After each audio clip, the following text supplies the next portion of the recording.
Welcome to Amplify. I'm your host, Candace Dorman. On this show, we shine a light on people making moves, grinding, hustling, and being excellent because it's 2020 and there are still a lot of first and onlys across almost every industry. So let's dig in.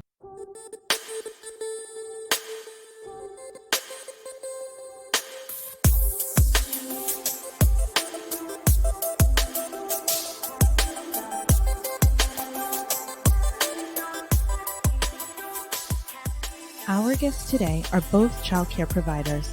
Rebecca Gonzalez is from the Bronx and is a proud mom of 4 children and a very new grandson. She is the CEO and founder of Time to Learn Daycare and has been running her childcare program for 10 years. She is an active member in her community and is a member of Early Childhood Educators on the Move, a professional networking group for New York City providers, as well as a board member of All Our Kin. Tennille Smalls is the CEO and founder of Gentle Hands Academy Daycare. Tennille first gained experience with children and families working as a family advocate in 2004. She was inspired to open her own program in 2016 after gaining her bachelor's degree in human services and her master's in organizational leadership. She is also a member of the All Our Kin board. Rebecca and Tennille, welcome to Amplify. Rebecca and Tennille, thank you so much for joining us tonight. Thank you for having us, Candace. Oh, very good. I was worried the internet just flashed for a minute, but I think that we're okay. So I just wanted to take a moment right now to say hello and welcome to everyone who's watching on Facebook tonight. Thank you so much for tuning in. I'm Candace Dorman. I'm a daycare provider and the host of this show, Amplify, where we shine a light on entrepreneurs. So again, thank you so much for joining us. We have a ton of people who are watching the show. So thank you so much, everyone who is here and is sticking it out. Hi, Marina and Yolanda. Hi, everyone. Hi. And who is still here with us even during that technical difficulty. So thank you so much for that. So I'm so glad to have you guys on the show, and I have a ton of questions for you because I've had a ton of people asking me this question of what are we going to do? Like, what are we going to do as school goes back into session and parents are trying to make the right decision for their family and their children. But before we jump into that, let's just hear a moment from our sponsor, Marina at All Our Kin. Hi, I'm Marina Rodriguez, co-director at All Our Kin New Haven office. We are so excited to partner with Candace and Amplify to bring you this conversation to the table. Thank you, Rebecca and Tennille, for lending your voice on this subject that is so important for us to begin to address. We hope that you all not only enjoy and feel validated by this conversation, but that you also join it through chat. If you are a childcare provider or educator and are looking for support, reach out to us. All Our Kin, we are here to serve you, just as you so devotedly serve the children and families in your community. Enjoy.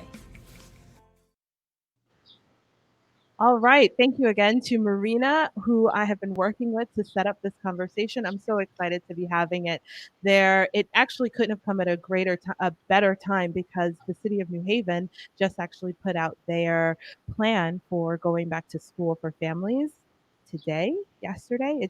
I just read an article about it. So it comes very timely. So why don't we just jump right in? Tennille, you're joining us from New Haven, and Rebecca is joining us from the Bronx. And so I just wanted to make sure that I call that out because we're going to be talking sort of generally about childcare and childcare options. And I want to make sure that people are thinking about this at a high level, but also being sure to be careful and follow the rules and regulations that are for their individual state if you happen to be watching us from any of our neighboring states. Does that make sense? All right, perfect. So why don't we just jump right in? Tennille, when the lockdown started, can you tell us a little bit about your program and how you moved forward as of March 13th? Absolutely. Closed. Absolutely. First of all, I would like to just say thank you for welcoming myself and Rebecca as part of the board of directors and representatives for family child care providers throughout Connecticut and New York. I don't want to speak on Rebecca's behalf, but I'll just say that I know that we're just excited and honored to be Candace. And to answer your I'll just go ahead and jump right in. Please do. This is an important question. Absolutely present all of us as family. It was extremely scary.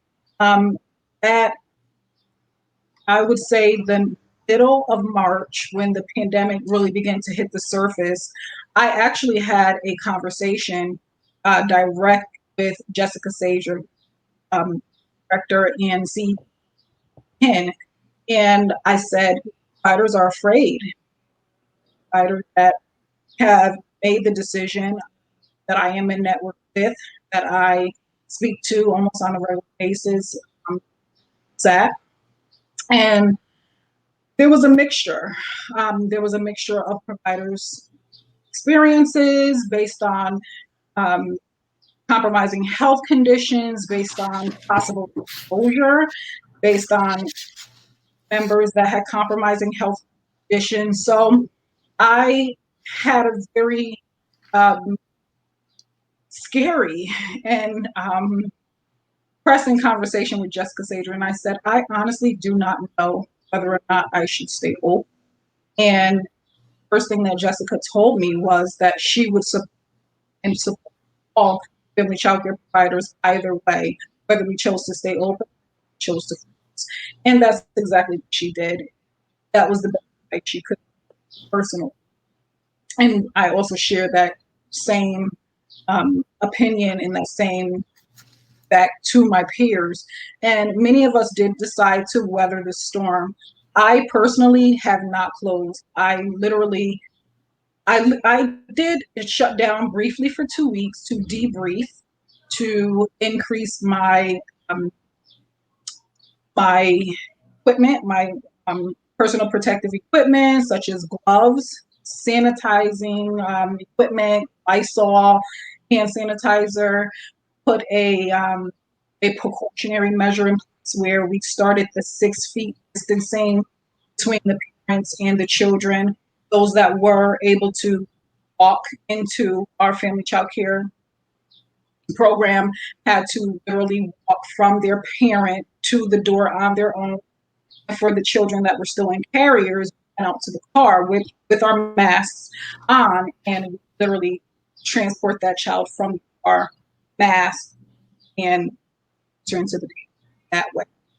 We began to immediately take temperatures upon arrival. Started off in regular old-fashioned thermometers that were just the electrical. We had to wait approximately maybe 30 to 60 seconds to get a reading. And then thankful that we were actually able to get our hands on some of the immediate thermometers that were able to just at a click and temp take times a day, just put extra precautionary measures of hand washing and sanitation in place 3 times a day, 3 to 4 times a day, hand washing. And we smaller objects, smaller toys in exchange for balls. And we've even decided to go outside in our yard space instead of staying inside of inside of the program. And That's a really good. Yeah, I'm sorry. Go ahead. I was just going to say to eliminate the being inside our space throughout the day. So those are the changes that we made in the beginning, and those are the things that have continued to keep us open. So That's a lot, and it's obviously right in line with what the guidelines that came from the Office of Early Childhood and the state said were like the best case scenarios for how we could keep our kids safe. So I'm really glad that you were able to do that. I think the best thing, the best part of what I heard you say is that you did close down for a little while, for 2 weeks, to figure out how to open back up safely, and not everybody was able to do that. So I think it's a great opportunity for you to stop and take a minute in the midst of, what was absolute basic chaos, right? And then be able to come back in stronger with your families. Rebecca, how was March? I actually don't think that Connecticut closed down in.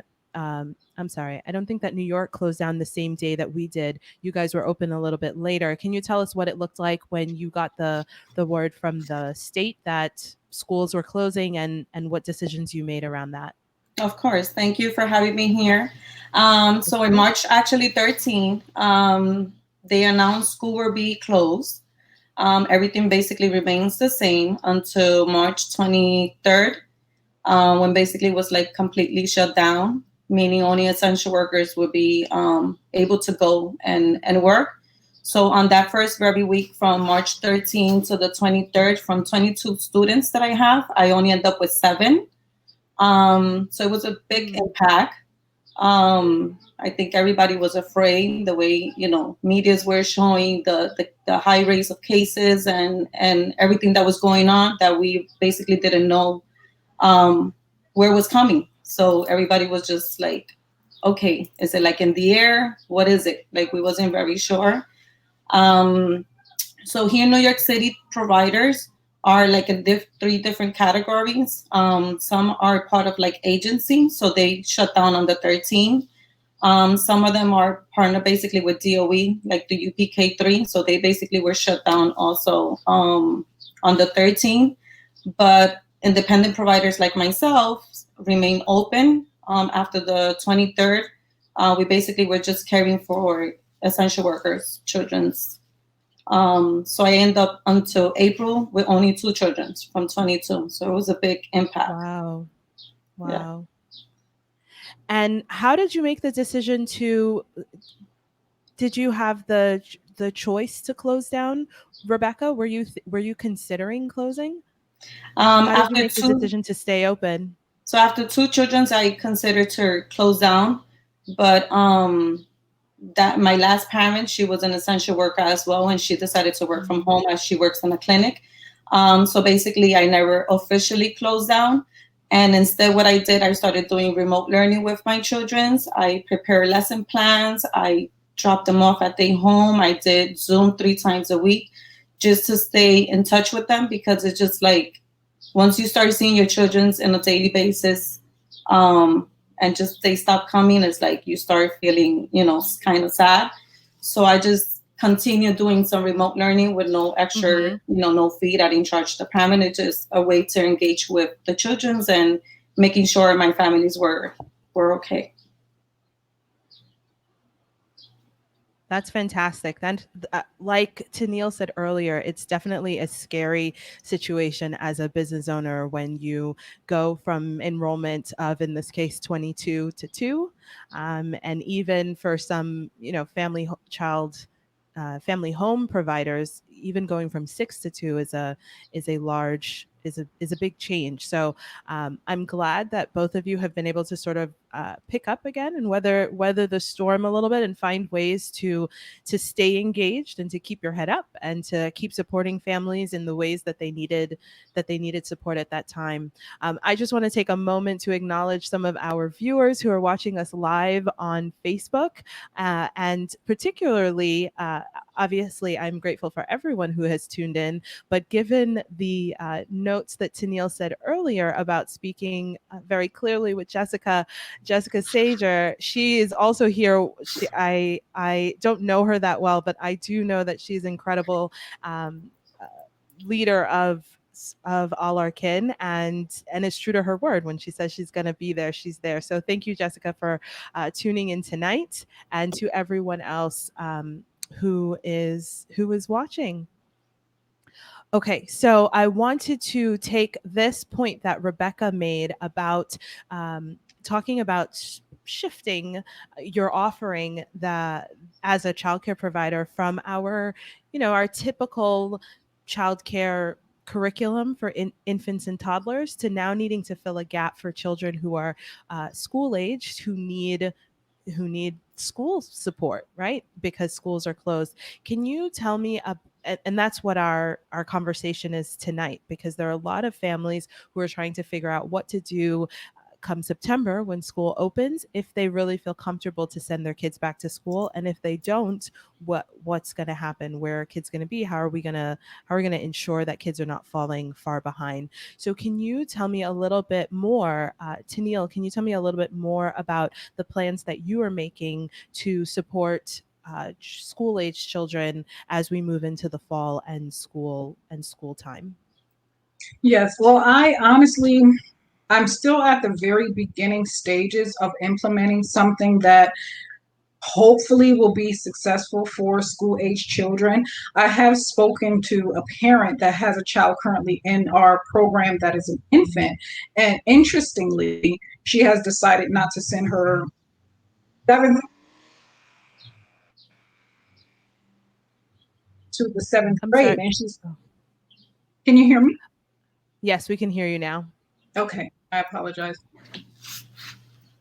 He would be going into the seventh grade, and she decided not to send him back to school and to homeschool. So Mm. she, for numerous reasons, just she wants to remain safe and careful, and reduce physical distancing and other things such as wearing masks, the children having to wear masks throughout the day, him being asthmatic. There are a number of pressing issues around um, schools returning, children, back to a certain amount of exposure to other children, the ratio.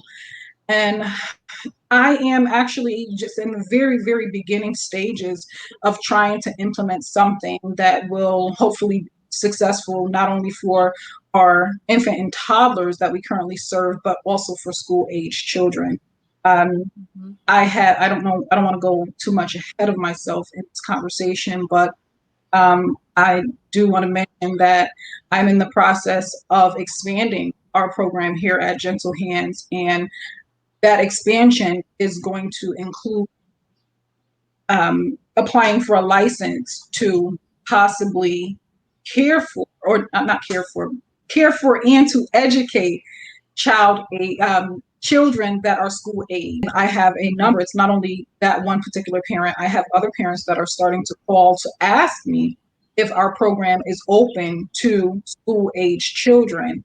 And Mhm. again, let me know if I'm jumping a little bit ahead, but this is has now become a very passionate subject, a very important and pressing subject. So I believe that as family child care providers, that we should be talking to the Office of Early Childhood regarding family-based programs and our ratio. Because here in Connecticut, as we all know, we are limited. So as we all know, our ratio here is 6 plus 3 after school children. And during COVID-19, we have been able to provide care for a total of 9 summer. But with that number being so low, for programs that have additional space, that are family child care providers and that are in a family program, my question to the Office of Early Childhood would be, will they allow a waiver or allow us to, or that restriction to be lifted so that we can provide care for additional children that are school aged, whose parents would like to send their children to a smaller, safer environment, that their younger peers attend. So Mhm. that's where the conversation that I would like to have. Yeah, absolutely. And that's what we're here for tonight. And we can only operate within the confines of what we're able to do right now. And so conversations like this is what gives the office more information to know that this is maybe what we need.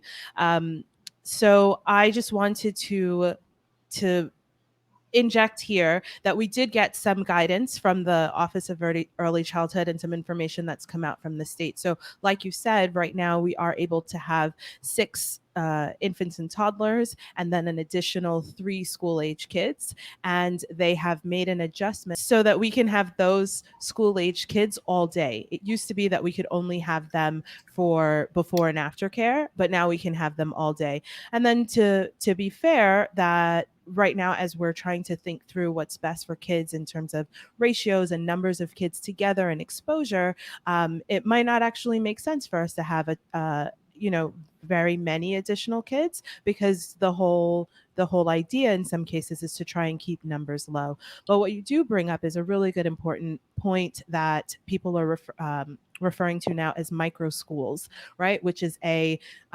potentially a 4 to 6, maybe 8 children that are maybe just in the same families. You're talking like 2 or 3 families that make up these kids, so that your exposure is low, and that you're basically a one-on-one tutor for these kids, and that allows the exposure for all of the families to remain low, if you are able to identify families who potentially have a similar risk profile, right? That means if they are social distancing, they're potentially not families that are essential workers and having to go out, right? You can set up groups of kids with families that have a similar profile, and then on the other hand, set up groups of kids, whose families may have a different risk profile.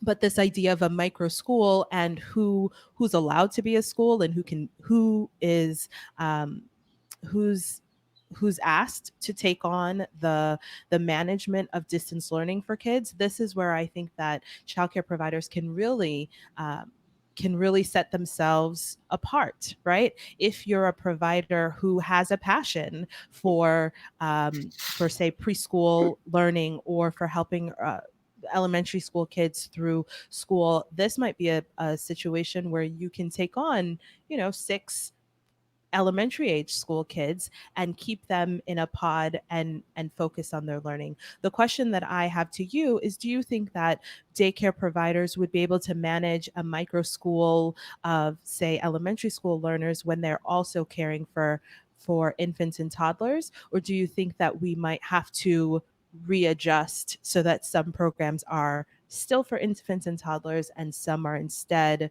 more like a micro school for older kids? Rebecca, why don't you take that one? Okay.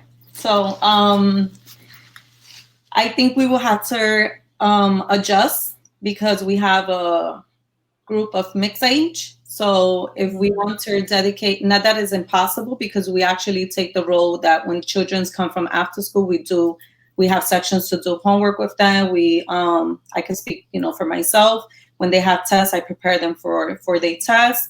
And also I have 2 programs. So one, I could leave it for infant and toddlers, and then in my other program, I could just focus with the after schoolers, and probably have another staff in there with me, just depending on the age of the groups. Like if it's pre-K, kindergarten, just to have that flexibility. Maybe rotating any of my staff, because unfortunately we are way under pay. So it's impossible to just start hiring people, to take these roles. So I guess funding is crucial, but it won't be impossible for us if we do have the funding. And then maybe some providers only have a little bit of amount of children's in their program. And because basically the states puts like the after school should come, either before school or after, then if that waiver is implemented, then it will be probably easier for them to actually have full ratio, and then have that time to work with the children's. And also depending, because I heard now in the pandemic, like my children's, they didn't have to set themselves to be like from 8 to 2 on the computer, while my niece had to do that. So it's depending, I guess, the school, the way they'll be implementing these remote learning. So maybe could work, or like maybe cannot work, just depending on if it's only 2 staff, depending how many children they have in the programs. But I mean, if we planned it and we have the funds for it, childcare providers can do it. It's that is our go-to answer, right? As providers, we're here to fill a need for families, to make sure that we're giving families what they need. And I think typically most childcare providers do have that gusto, right? If we make a plan, we can get it done. I like that. Okay. Tennille, do you think that there's space for childcare providers to have um, a increased partnership, like a more clear partnership with local schools? Absolutely. I can't stress enough how how much we us as family child care providers would like to do more. I mean, we're all entrepreneurs, we are business owners, and we are unique because we are providing care out of our homes, right? But the reality of it is not everyone is able. I'm fortunate to have an assistant that actually will decrease go she will go forward with me with decreased pay. You know, if I don't get paid and she don't get paid and I have to pay my mortgage, that's just what it is. If we are decreased because of our numbers, which did happen at the beginning of the whole pandemic. However, if we were supported financially, I'm pretty sure that there are a number of providers that will probably say, I would be more than happy to, hire an assistant if I was financially able to do so. And with that being said, and that being a reality for many of us, I'm sure that we would also be to open our door and be able to educate school age children. And when you look at center-based programs, they actually have the option of having school readiness in their programs where they're funded for caring for Mhm. children up to, I believe it's 5 years old, or they're not, your first, second, third, or fourth. They're not school age, but they're pre-K kindergartners. They're still prepping them where they can be in an actual school setting. They have the option of receiving school readiness funds to educate them up until, I believe, kindergarten, if I'm not mistaken.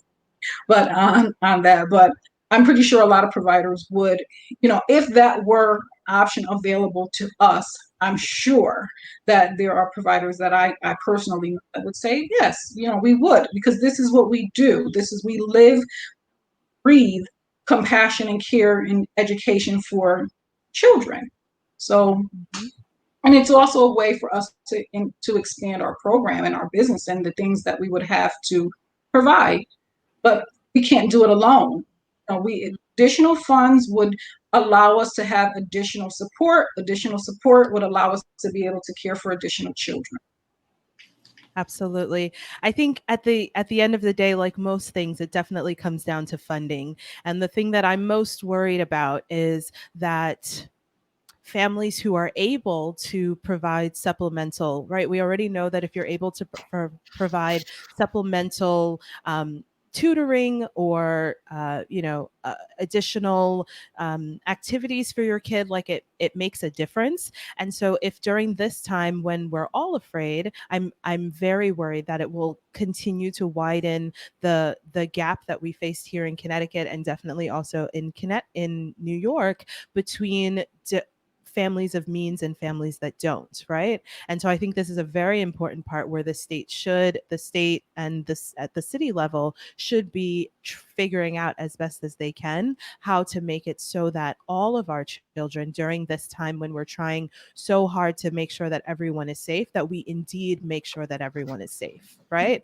And so if small micro schools are available for families with means, then we need to find a way to make it so that they are also available for all of the other families. Absolutely.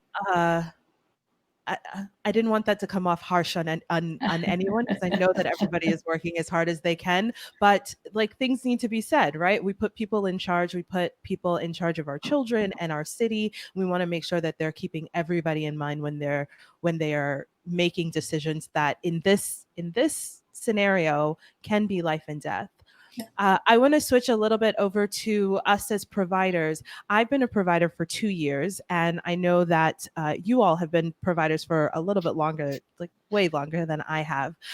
But what I found in my time as a provider is a little bit of isolation, and typically we operate on our own. I feel like sometimes we have a hard time of opening up as providers for fear of competition. Do you think that there are ways, Rebecca, do you think that there are ways that providers can be a little bit more collaborative during this time to fill the gap for families?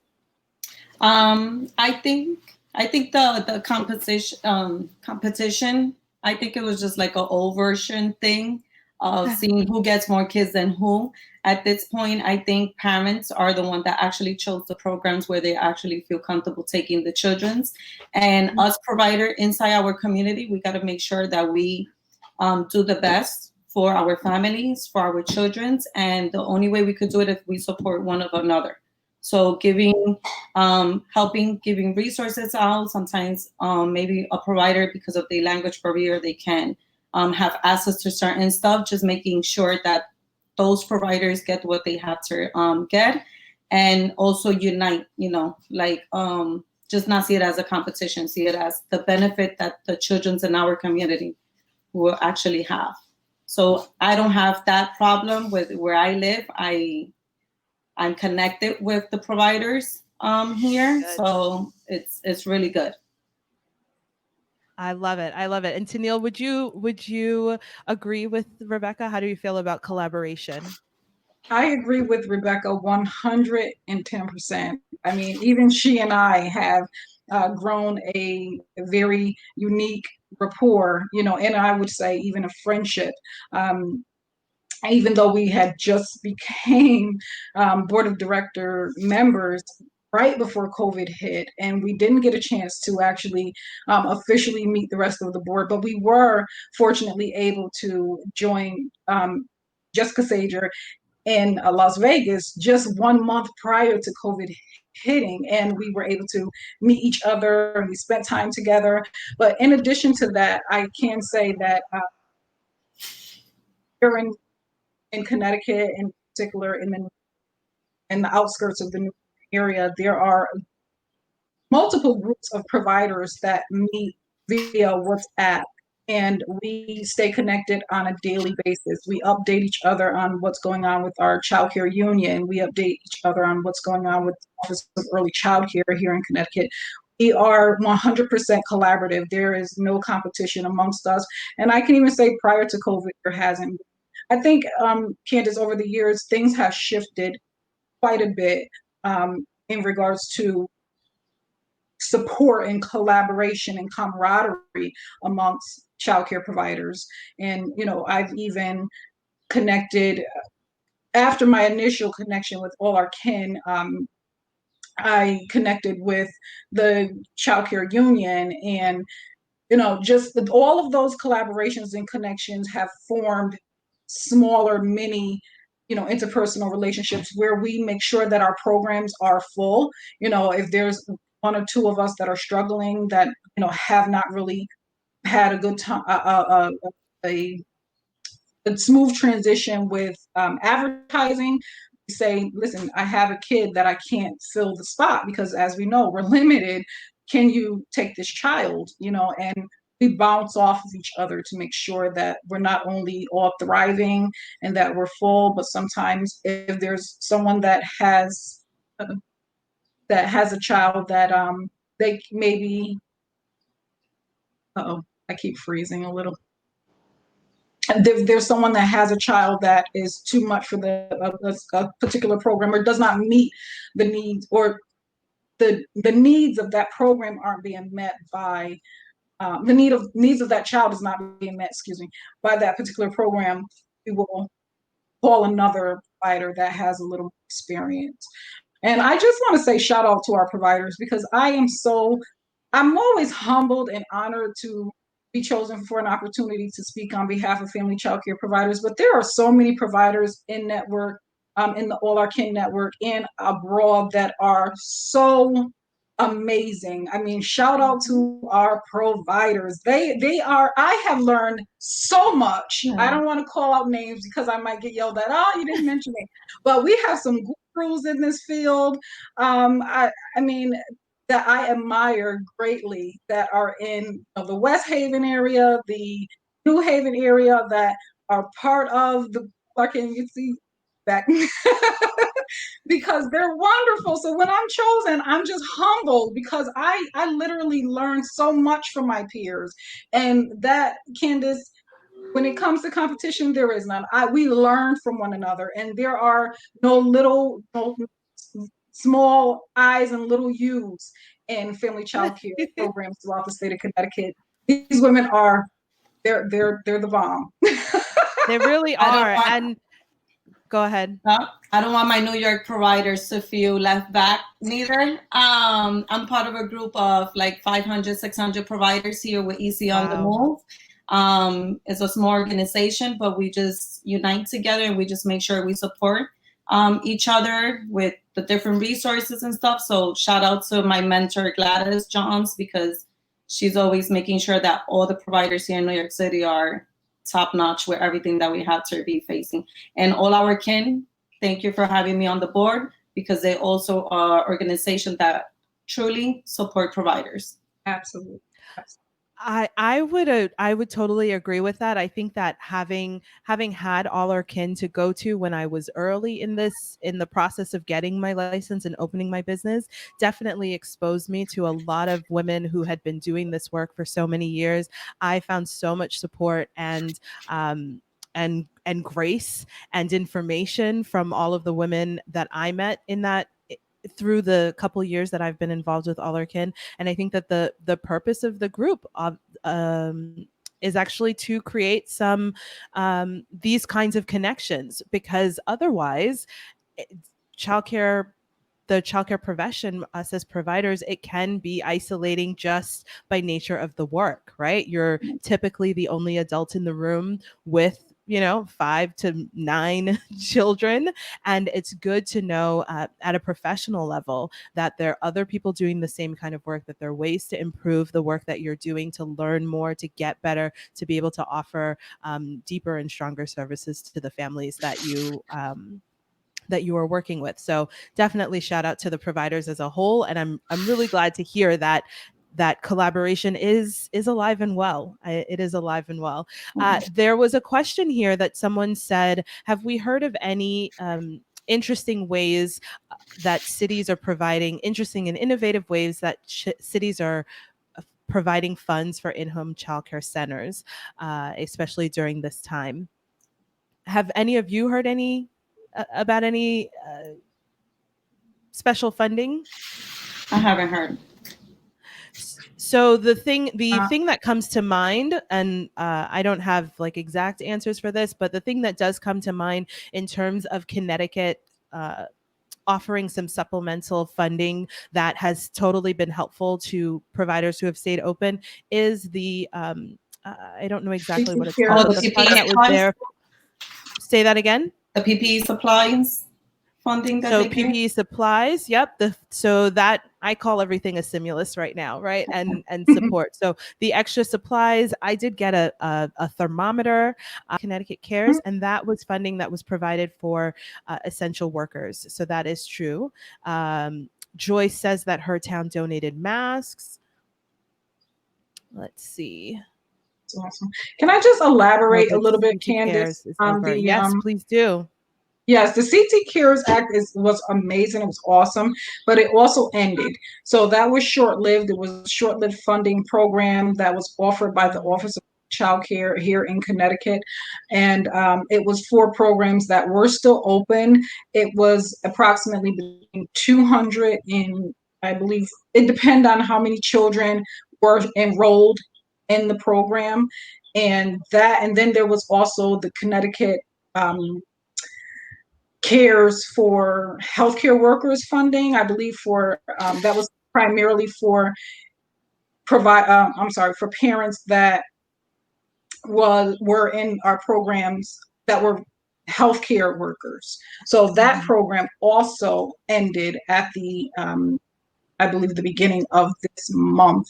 So there are still some people that are receiving paychecks that or receiving pay that was backlogged, because we registered for the CT Cares Act, some of us did not receive funding for a few weeks. So there are some checks that are still coming through, but that program unfortunately has ended. Candace, I don't know if you're aware, but we are now I'm fighting for $50 billion to be approved for this nation, nationally, nationwide, for it's specifically to help with funding for early child care education, for ECE. And Oh, go ahead. that's just a buffer. That's just the beginning of what we'll need to survive this pandemic, and also for us to to stay afloat and to stay established and to keep a foundation in our programs. So we're hoping. I mean, I know we're coming to a close, and my main thing is that we have to press our legislators. We have to press our local officials, our federal officials. We have to press. Although we know Representative Rosa DeLauro is fighting for us, we have to continue to press Congress to let them know that, hey, family child care providers are essential.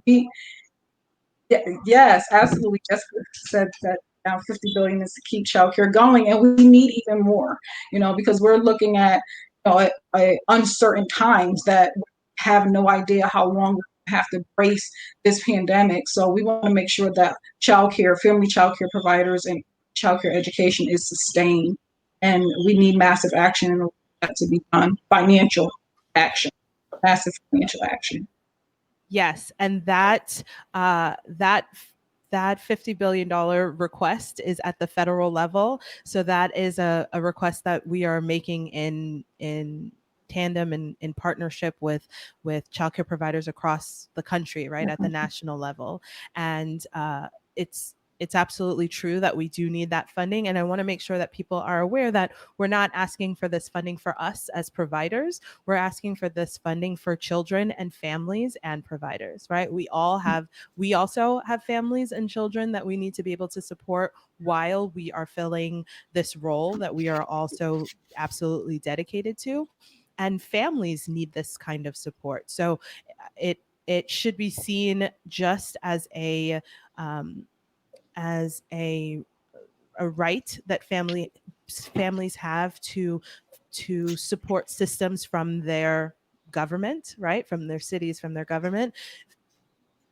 Strong, safe, high quality childcare should also be included in the things that families should have a right to, right? At a basic level, all families should be afforded this option and should be able to put their children in a safe place. Now we have to add on top of that safe in regards to health, right? And in the midst of a global pandemic, but we want to make sure that all families feel that they can make the right choice, that in the midst of an impossible choice, that there is a choice. And I really believe that family childcare providers can be that. But it takes everyone. It takes our elected officials, who I do know have heard us and are in agreement with us and are going to the Capitol to make these requests on our behalf. But it takes all of us all the time pushing and pushing to make sure that when decisions are being made, that they're not being made on the backs of our children, right? Not on the backs of our children, not our families, not our providers. Absolutely. As we close, I want to make sure that we're giving some ideas to providers who might be watching, who are still in the midst of planning, making plans for how they might move forward. I myself have been closed since March. I made that decision for my family, having a child with asthma and not being sure how this illness would affect my son with asthma. And I have been thinking about creative ways that I might be able to reopen. So I want to make sure that as we close, that we give people some ideas on how they might be able to adjust their program so that it works for them as a business owner, right? We do this out of our hearts, but also we are business owners, and we want to make sure that we're providing a service that we feel comfortable with and also meets the needs of families. So I know that you're expanding your center. Rebecca, have you heard of any interesting and innovative ways that providers are moving forward with their offerings and their programs? So speaking to other providers, some have made adjustment. moving furniture, having trying to keep a social distance, a little bit impossible when it comes to children's, but try to, I think is something that we have to educate them, and it's going to become later on part of our daily routine, something that I guess we have to live on. So some providers have like little boxes where they put like special toys, and they just rotate them on a daily basis, so those children don't be sharing toys, making sure they have things labeled, especially like on the floors on the different areas of keeping social distance, putting policies in place, which is very, very, very important. I think the providers that close or the providers that remain open is still everything basically new, as we had to implement new policies with the code, because this is something that took everybody unaware. So I think it's something new for everyone. We do daily health check, but now making sure that we take the temperature, making assessment to make sure that the children are fine, and the parents, you know, they were okay over the night, and just take it day by day. Perfect. And you, Tennille, have you heard of ways that that providers are rethinking how they offer their program to maybe fill the gap for families who might not want to send their kids back to school in the fall? Absolutely. I have spoken to a few providers that have done an amazing job at helping parents to realize the importance of the physical distancing, instead of things as we do them in regards to dropping children at the door or even entering into our home programs. We just emphasize and really, really reiterate every day that physical distancing.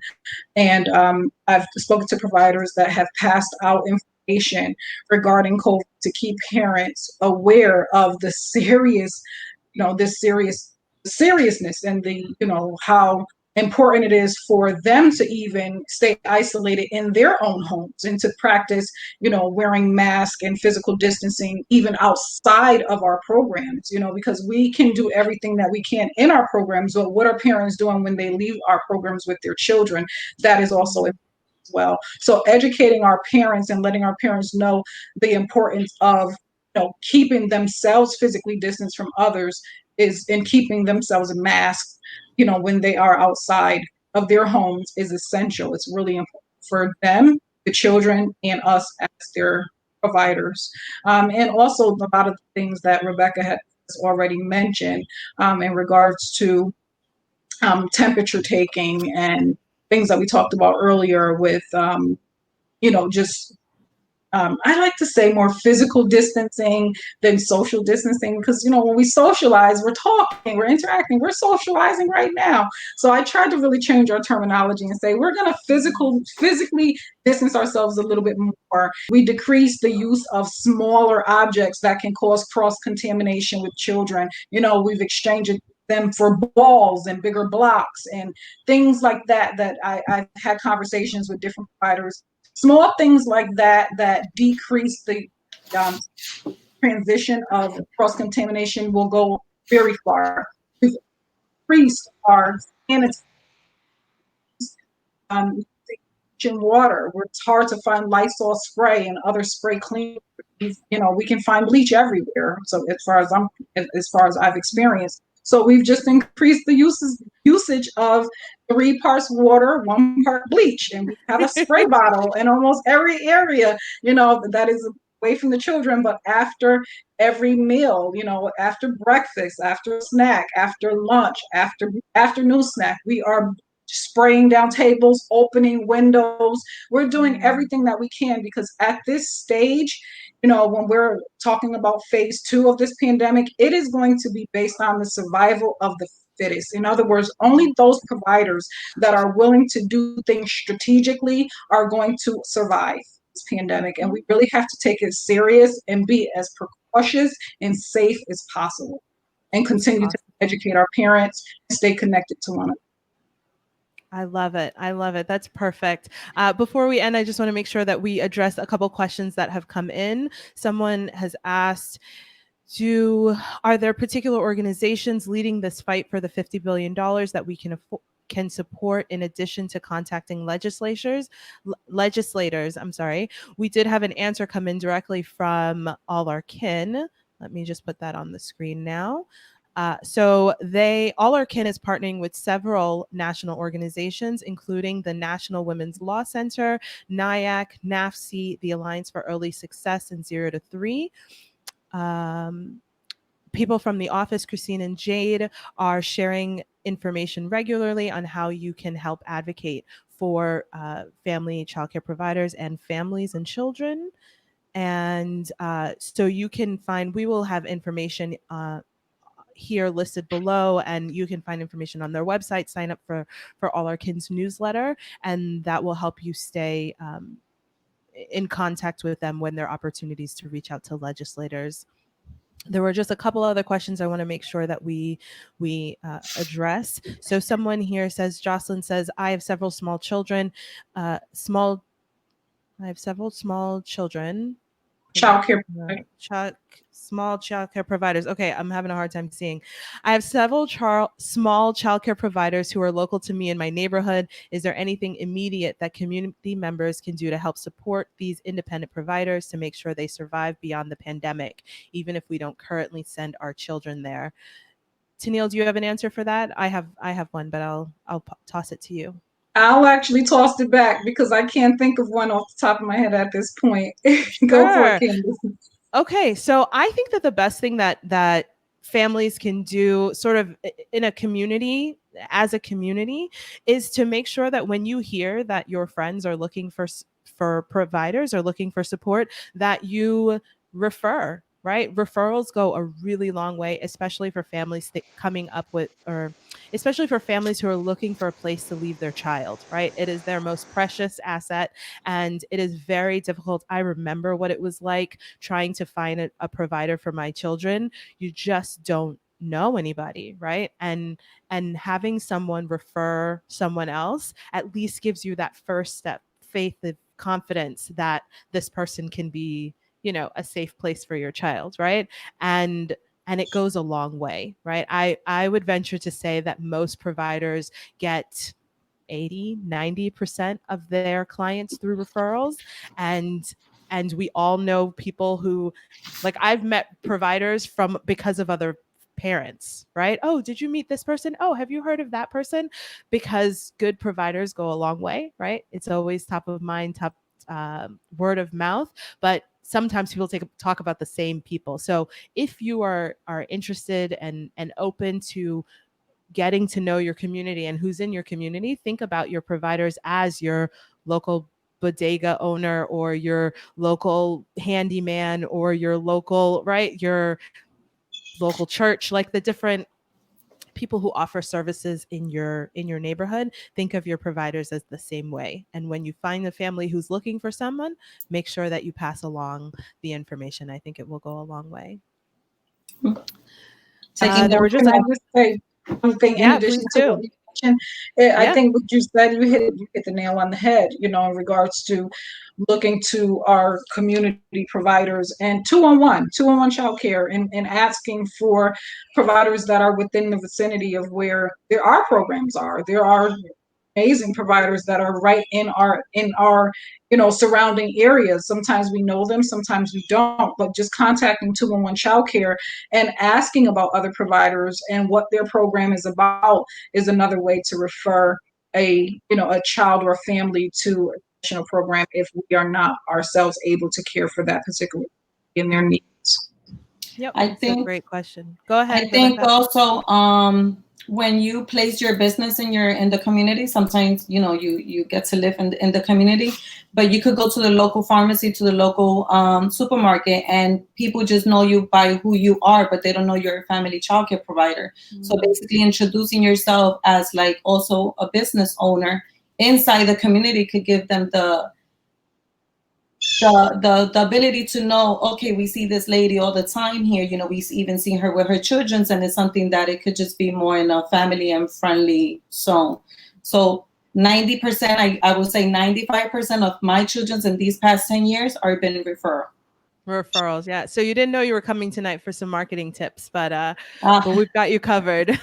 There were just a few other questions. There are some people asking questions about masks. I think that the general answer there is that providers are wearing masks where feasible, where we can. I think in the case of small children, we're trying to figure out what's right. If we do everything that we can to make sure that our spaces got as much fresh air as we can, and we keep our distance from parents at arrival and drop off. We also want to make sure that we are comfortable in our homes, that we are not placing any undue stress on children. I think that if children were watching providers with masks on all day, like I can't imagine being able to keep on a mask and not having a 1-year-old come and try and pull it off and try and talk to you and try to, right? It is a different setup in a family home setting. The whole purpose of that setting is to feel like a home. And so as we find ways to make sure that our spaces are clean, we also want to make sure that we're taking care of our kids sort of emotionally and physically and socially and that sort of thing. And so I promise you that providers are doing the best that they can to make sure that they're staying as absolutely safe as they can be. But we also are aware and understanding that home providers are in their home with children who small children, babies who don't really understand um, people having on masks. I do say that with the caveat that children are getting more used to it. It's only been 4 or 5 months, yeah. and older kids, toddlers, preschool age kids are getting used to it. I know that the information that's coming out is for families, for parents to start getting your children more used to wearing masks, so that when they get to school, it's not the first time that they're putting it on. When we get them into like actual school buildings and more general education in facilities, right? We want older kids to be more comfortable and familiar with wearing masks so that they can stay safe.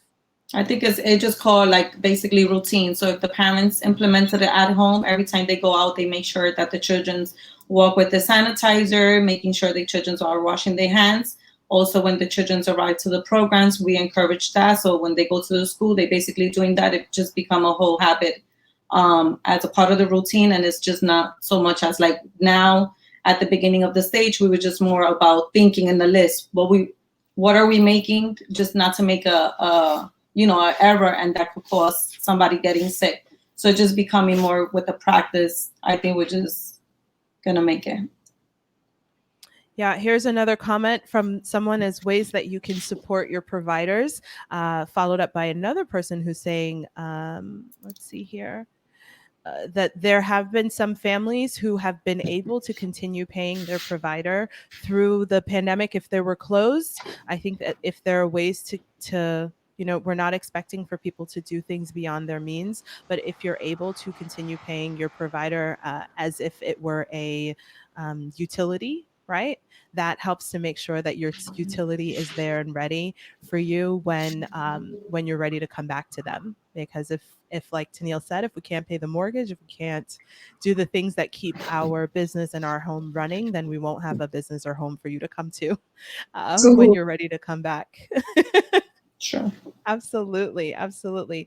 So I just wanted to close. I just wanted to close by saying, Tennille and Rebecca, thank you so much for taking time to come on here and talk with me about some pretty personal things, right?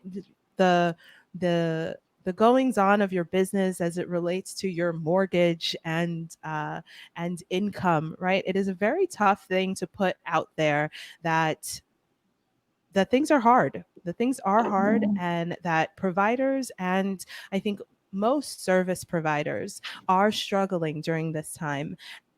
But there's also bright lights, right? Where people can, they are continuing to pay their services like utilities so that they can keep afloat.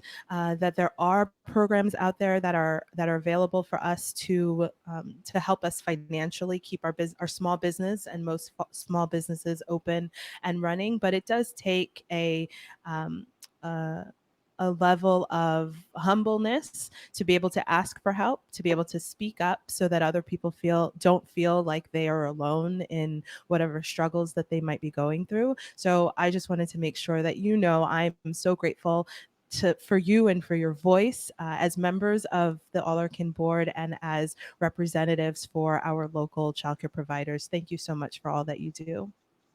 Thank you for having. Thank you. Can I just one more time give one more shout out Sure. to our family child care providers and a little word of Sure. to some of our Absolutely. providers. Church. Thank you. For our Connecticut and New York providers, for those of us that have decided to temporarily close our programs, I just wanted to say, keep the faith, keep the hope, because all hope is not lost. I believe that this pandemic, although it's like a catch-22. I believe that there has never been a time more important as now for us to really, and be heard. Our voices are really heard at the federal level. Many of you probably have seen or heard about that was done with Senator Richard Blumenthal and Representative Rosa DeLauro, and it was amazing. But what it did is it was more than about the $50 billion. It was about family child care providers specifically and what we do. And I really made a specific point by saying that this is a unique position because we do not get to actually go out to a job, right? To actually go out somewhere and go to work and come back into our home. Our job is our home. Our work is our home environment. We are risking our lives, our children, our immediate loved ones. And then, we're also providing superb, excellent care to family, essential family child care work, essential healthcare workers and workers that have no other choice but to go to work. But we're doing this out of our homes. So I just want to encourage every family child care provider, whether you are temporarily closed, permanently closed, or on the front lines like the rest of us, stay encouraged, keep the faith, continue to do all of the things that you have done to prevent, exposure, and stay connected to your network, stay connected to All Our Kin, stay connected to other networks that are out there, such as Circle and other programs throughout the state and throughout, New York and Connecticut. Stay connected to your local and federal politicians and continue to make noise, for family child care providers, because we're important. And without us, people cannot go to work. We are needed. We are essential. We are the foundation. So, absolutely. Absolutely. So Candace, thank you. It's an honor. Absolutely. So, thank you to everyone who's watched tonight and who has sent in questions. I hope that you found the answers here reasonable. I hope that if you have more questions that you'll reach out to any of us or to reach out to All Our Kin, who's doing a lot of amazing work on our behalf as family childcare providers. They have a ton of resources and information on their website. So please reach out to them if you are looking for information or support as a childcare provider. I would say parents who are watching, if you have any questions about what's available to you and options that are available to you come September, make sure that during this time when you're thinking about what you're going to do, that you also look around and talk to your childcare providers to see if there are any opportunities to connect with them, for them to help to fill some gaps that you might need. There is definitely information out there. There's definitely support out there, and we're all in this together. And I think that's the biggest takeaway that I've gotten from this conversation tonight, and from the many conversations I've had with families and providers about what it is exactly that we're going to do in the fall. So, on that note, a special thank you to All Our Kin for sponsoring our show tonight. Until next time. Thank you to our sponsor, All Our Kin, who serves the childcare communities of Bridgeport, Danbury, New Haven, Stamford, Norwalk, and the Bronx, New York. All Our Kin trains, supports, and sustains community childcare providers to ensure that children and families have the foundation they need to succeed in school and in life. Through their programs, childcare professionals succeed as business owners, working parents find stable, high-quality care for their children, and children gain an educational foundation that lays the groundwork for achievement in school and beyond. To learn more, visit them at www.allourkin.org. I'm your host, Candace Dorman. Until next time.